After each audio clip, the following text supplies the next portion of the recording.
Can you imagine living with what Scott Norwood has to live with today?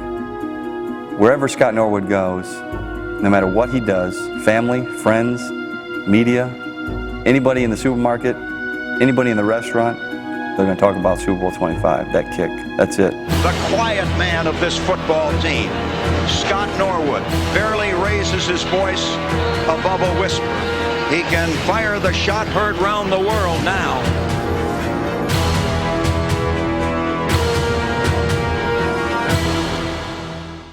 In hearing that every single day of your life, I know you're going to get sick of it.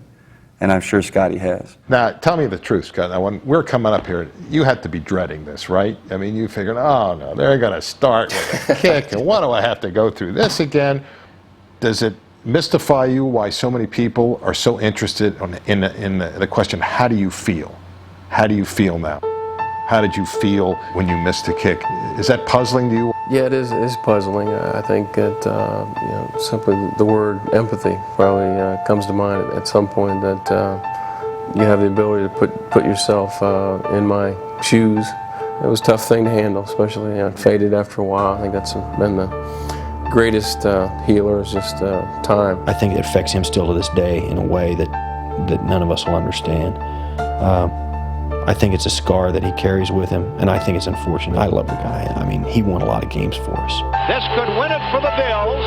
The put down, the kick is up, and the kick is good, and the Bills have won it in overtime. And it was tragic that his legacy is one that has to be in that Super Bowl.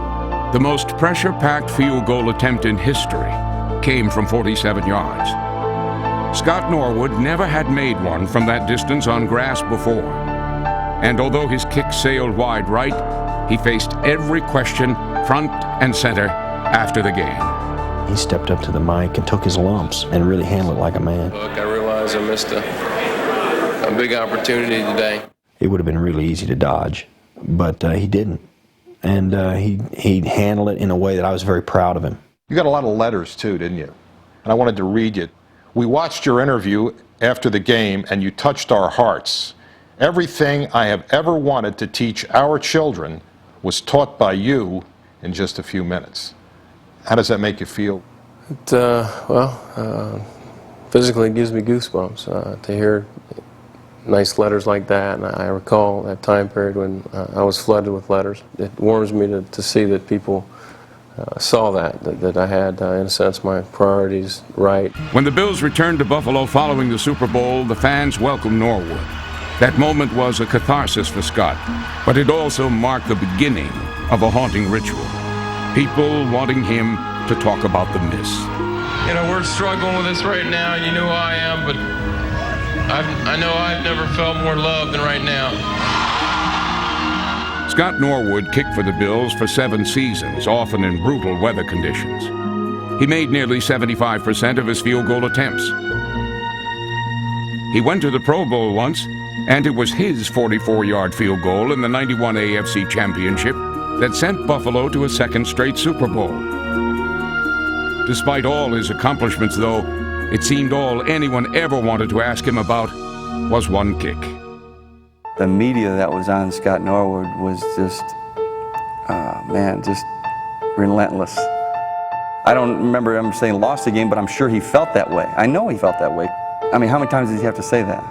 What approach does Scott Norwood take? He can't take any. There is no approach that Scott Norwood can take, I don't think, to relieve the pressure. Was there ever a time in the last 4 years that, this thing really bugged you? That you were really depressed?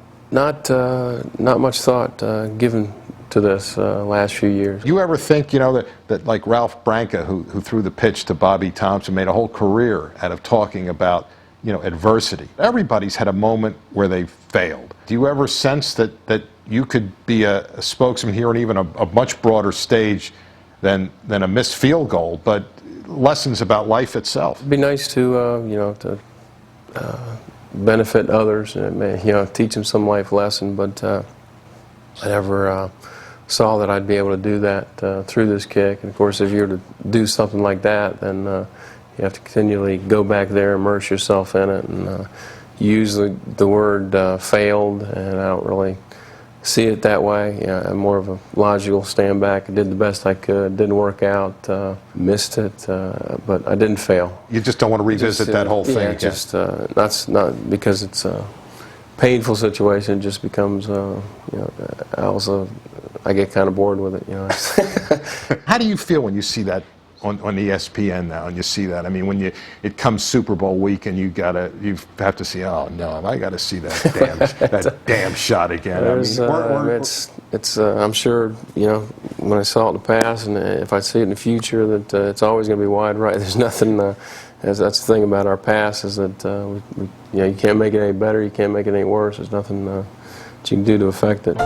If he could alter history, Scott Norwood's kick no doubt would split the uprights. But Norwood is more concerned with the present than the past. He has a successful career with an insurance company, and he and his wife are raising 3 children. He's done his best to forget about the kick. He just wishes the rest of the world would do the same.